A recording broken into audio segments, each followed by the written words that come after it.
guys, it's your boy TD, and I welcome you to another episode on Claptonia Talk Show. We're going to be talking about all the highlights, the reviews, and hot spots on the just concluded EURO2024.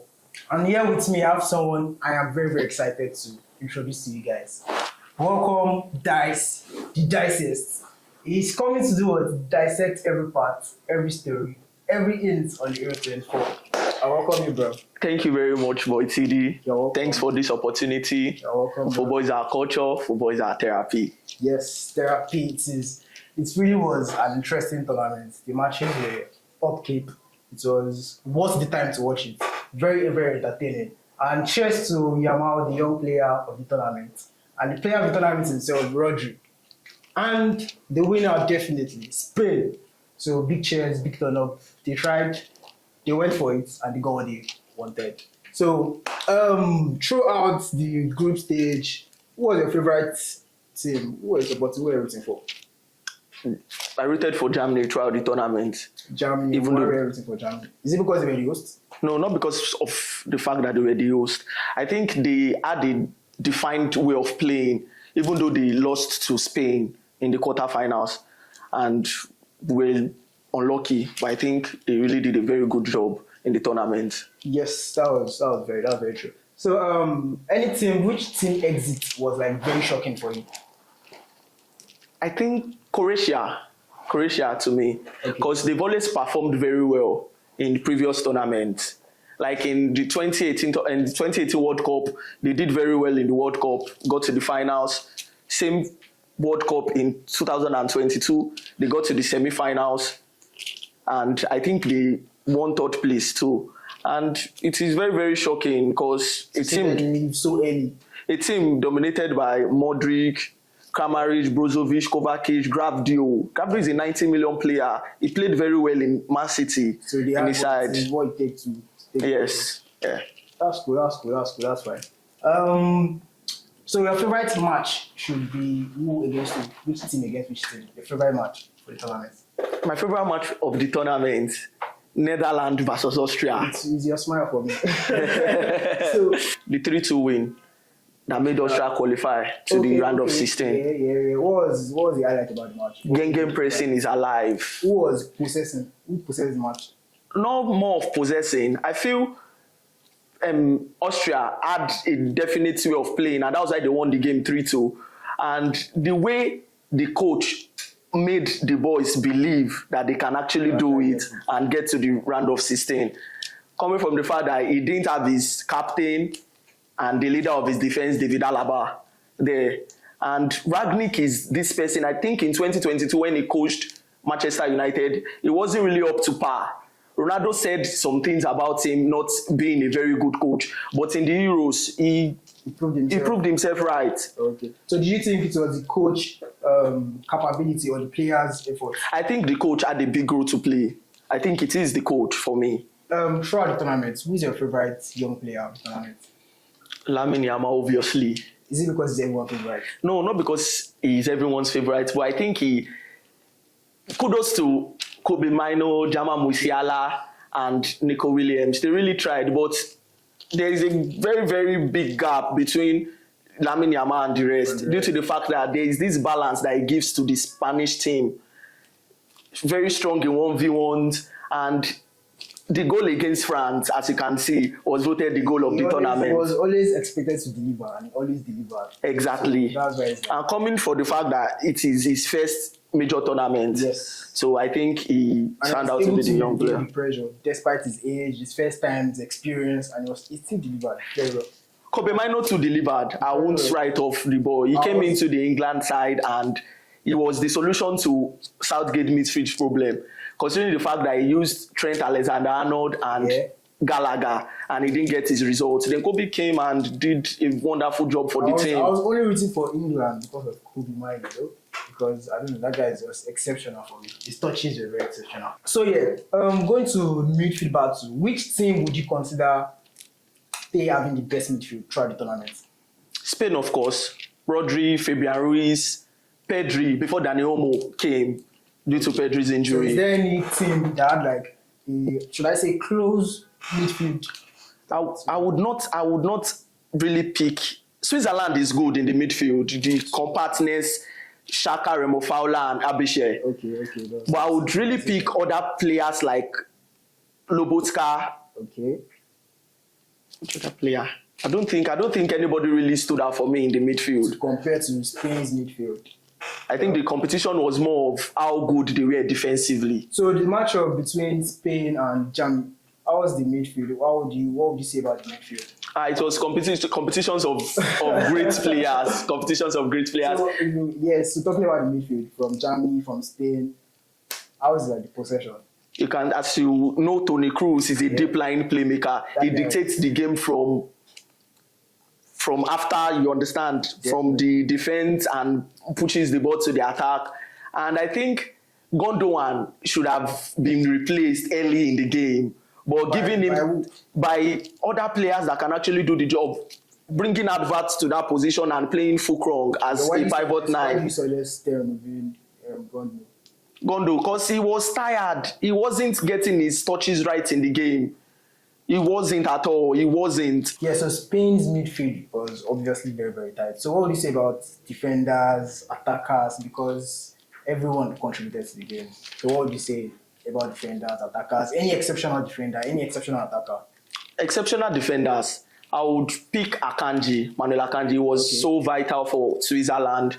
Cucurella, to me, is actually the best defender in the competition. Though that he played left back. But if you watch the game against Italy, he did a lot.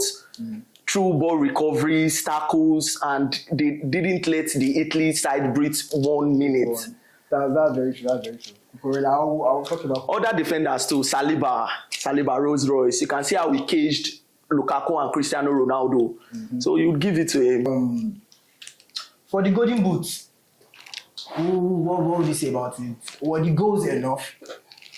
Are you expecting more goals? We had 3 goals as the highest goals. Yeah, 3 goals from 4 people. Is it too small for the whole tournament? How many matches in total? 7 matches. 7 matches. So it's 3 goals. No, 7 matches for those that got to the finals.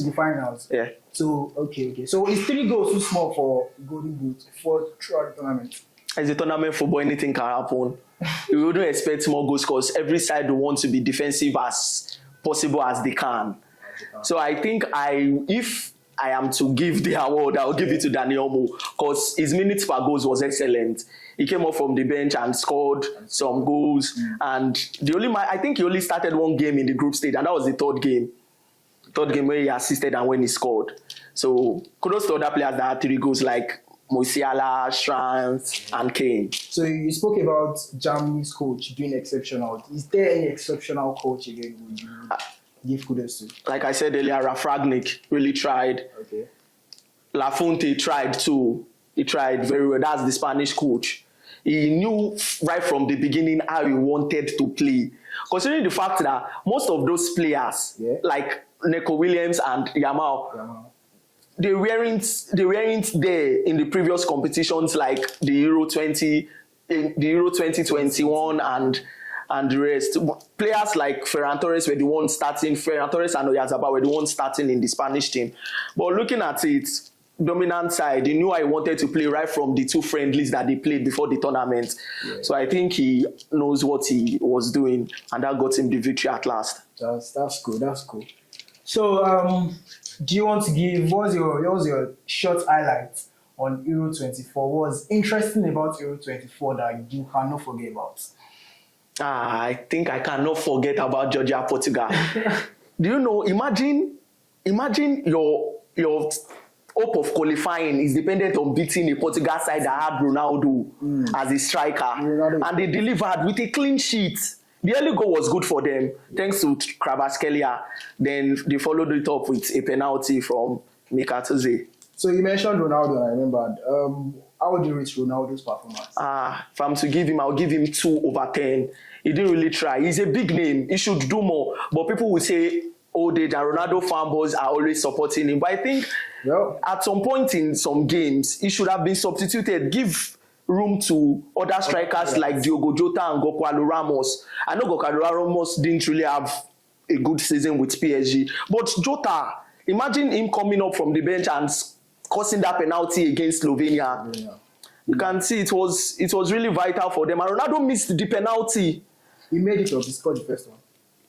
He did not score the first one. He missed the first one, and when he got to the shootout, he scored. I'm talking about the penalty during the game in the extra time. He was the one during the game. Then during penalty shootout, he scored the first one. If he had scored, he would have qualified and have gotten to penalties. Ronaldo fans, you heard what he said about the GOAT, rating him 2/10. Well, I'll leave that to you guys to bounce yourself. But right now, we're going on a short break. So stay tuned and stay glued. We'll be right back.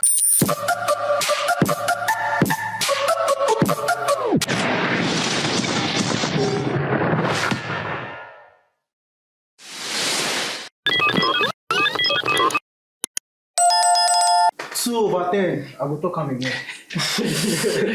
So, anything you want to give them again? Because Ronaldo's fans are very, very adamant. They don't just want to give it to you. This is not about being the greatest of all time. Everybody wants to win Euro 2024. So I feel you should do a lot better. Roberto Martinez, the Portugal coach, needed to sub Ronaldo in some games and give chances to other players. Ronaldo plays in, I think, Saudi Arabian League, El Nasri. He's up against Europe top best defenders. You can see how Saliba pocketed him. You can see. So it is not a matter of greatest of all time. He had the most shot attempt before he crashed out of the tournament, and he didn't do well. I'll leave that for the Ronaldo fans to decide. And I'm very sure they'll come for you. Expect messages in your DMs. So yeah, we know that the attack in this tournament is not like what we expected. We had more of defense, more of midfield, more of keeper saving. So, but then, which team would you see as the most dangerous in terms of counter-attacks? Counter-attacks. For you to play counter-attack football, you have to sit, absorb pressure, then you hit your opponent when you have the ball. I think Switzerland, Denmark, and Slovenia have a big shout in playing counter-attacking football. But Denmark had most opportunities in a game versus Germany. And this is leaving me to question Rasmus Højlund. Okay. Because he had the most attack, just convert it home for your team to have a goal, but he didn't do all that. And did he get any goal? He didn't in the competition. For a striker that plays for Manchester United, he didn't. And he was getting balls, Definitely, because the playmaker of the team was Eriksen, and I know Eriksen was feeding because Eriksen had the most chances created in the group stage. In the group stage. So Rasmus Højlund is supposed to convert home. And I think that was why Manchester United got a backup striker. Well, we'll get to that. So yeah, there's this gist of VAR controversies. Do you think VAR is improving games, or what do you think about VAR? In this era, technology is advanced. VAR will definitely come to stay. Definitely. But I think the officials are the problems that we have. Okay. For example, the Cucurella's ambo against Germany. Yeah. Anthony Taylor, go to the monitor after the VAR have told you it is not an ambo. Check for yourself. But no, he just made decision based on what he was told. And that is not it, because the monitor is at the side of the field. Just go there, check for yourself. Your decision is final. You can overrule everything the VAR says, but he did not do that. I think did the VAR show the handball? Yes, of course. They said the actual judgment they gave is Cucurella's hand was actually going to his body. The movement was to his body. But I think it was a clear path on goal. And I think the shot would have been on target. He touched his hand, and it should have been a penalty to me. It should have been a penalty. So aside that scenario, any other scenario? Yes, another one is Kane's penalty against Netherlands. Okay. It was just a follow-through. Dumfries was just trying to block the ball, though his stud showed. Yeah. But I think he was not trying to catch Kane because Kane caught him. With the video analysis that was shown, Kane caught him, but it is what it is. It was given a penalty and England got to equalize. So in cap of all, would you still support VAR? What would you say to improve deliveries from VAR? I think the officials, like I said earlier, just the officials. VAR has come to stay. It's a very good technology for football. It is to overwrite mistakes and human error. So I think it should always be there. That's nice. That's interesting. So far, I've been entertained. I feel like I'm like reliving and watching all the match in my head again. So guys, do well to comment anything you have for dice that you want me to dice or that you want to dice with dice. So do well to comment, like, share, subscribe. We have got more and more entertainment for you guys. Stay tuned. Enjoy. Yeah.